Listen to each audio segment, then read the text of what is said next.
우리 뱃속에서 꼬르륵 소리 들어보신 지 오래되셨죠? 요즘 뭐 뱃속에 꼬르륵 소리 듣기 전에 먼저 식사하고 하시니까 뱃속에 꼬르륵 소리 들은 지가 좀 오래되셨을 겁니다. 근데 그것이 또 장수와 연관이 있다고 이야기하시고, 이 나구모 요시노리 박사는요, 본인이 이제 의사고 50대 후반인데 일일 일식을 10년 가까이 꾸준히 진행해 오다 보니까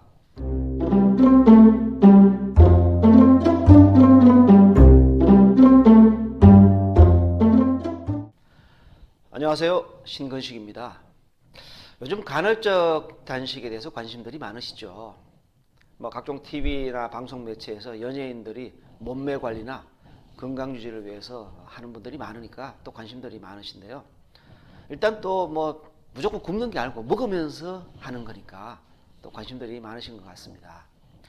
자, 이 간헐적 단식은요, 처음엔 일주일에 5일은 식사를 하는 겁니다.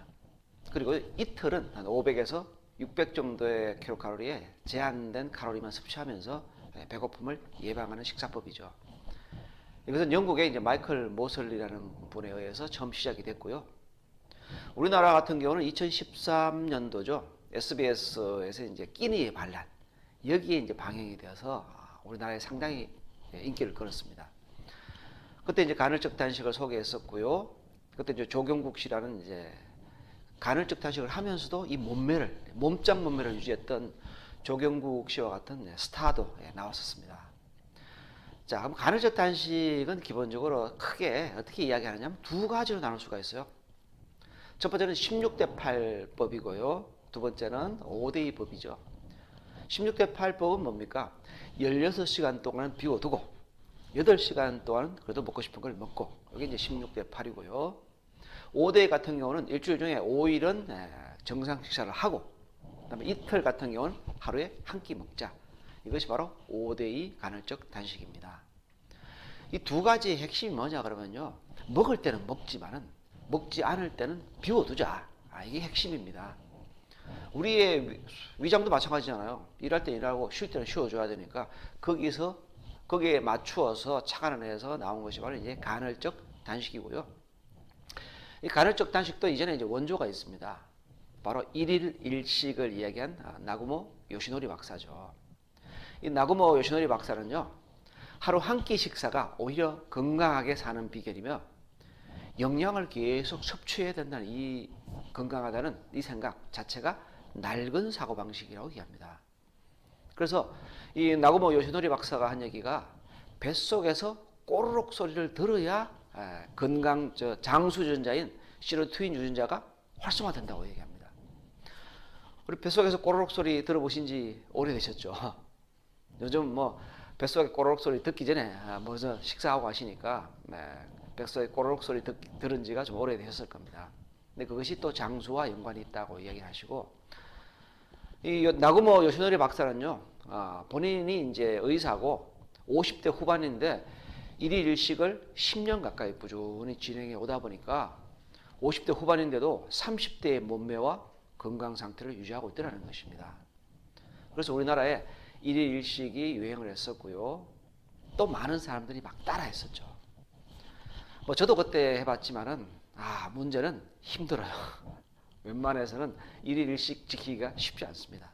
근데 그 와중에 간헐적 단식이 나오니까 엄청나게 조명을 받고 사람들이 따라하기 시작한 거죠. 어떤 분들은 간헐적 단식과 우리 단식 차이가 뭐냐, 이런 얘기를 또 저한테 질문하시는데, 저는 이걸 목욕하고 좀 비교를 합니다. 우리가 이제 목욕을 뭐 매일매일 샤워를 하지만은 때로는 또 어때요? 목욕탕 가서 좀 이렇게 뜨거운 물에 푹 담그기도 합니다. 바로 그런 차이인 것 같은데요. 뭐 샤워하는 것이 이제 간헐적 단식이면 정규 단식은 바로 이 목욕탕에 가서 목욕하는 것, 이것이 아닐까 생각이 되고요. 이 간헐적 단식이 효과가 정말 있습니까? 라고 묻는 분들도 꽤 계세요.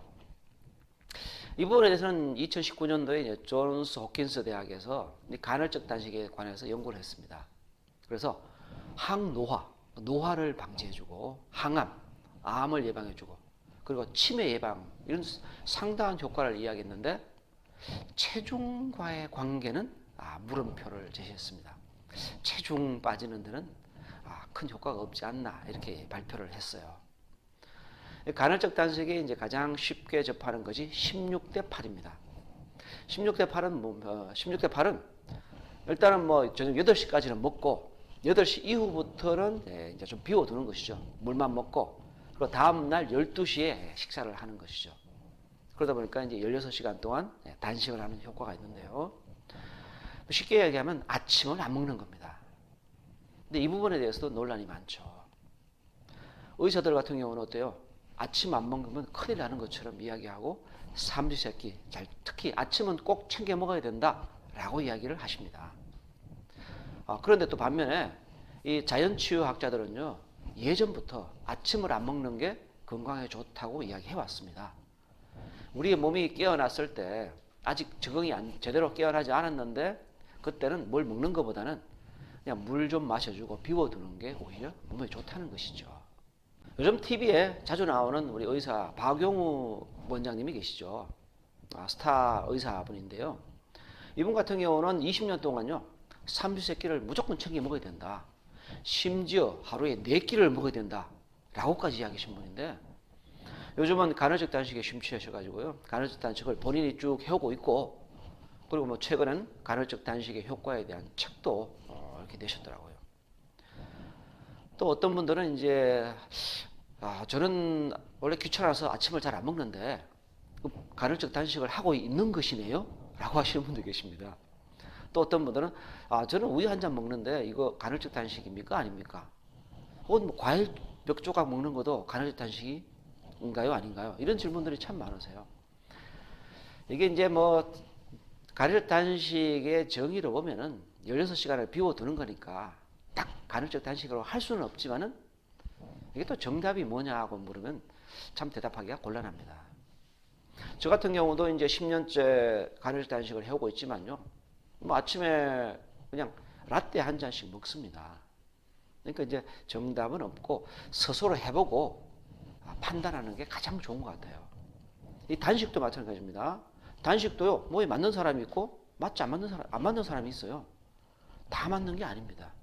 본인이 제대로 해보고 맞으면 계속하고 아니면은 뭐 다른 또 건강법을 선택하시면 되는 거죠.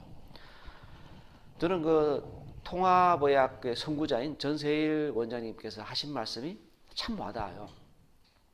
자, 환자를 어떻게 치료할까 하는 것은 의사의 지혜라는 것이죠.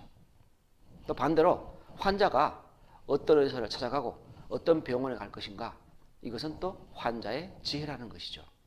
그래서 바로 건강은 건강한 자의 몫이다 라고 얘기하는데 참 와닿는 이야기입니다. 결국은 내 스스로 내 몸이 정확한 거거든요. 해보고 스스로 선택을 해서 지혜롭게 만들어 가시면 되지 않을까 싶습니다. 이번 시간에는요, 단식, 간헐적 단식 오해와 진실에 대해서 말씀드렸습니다. 감사합니다.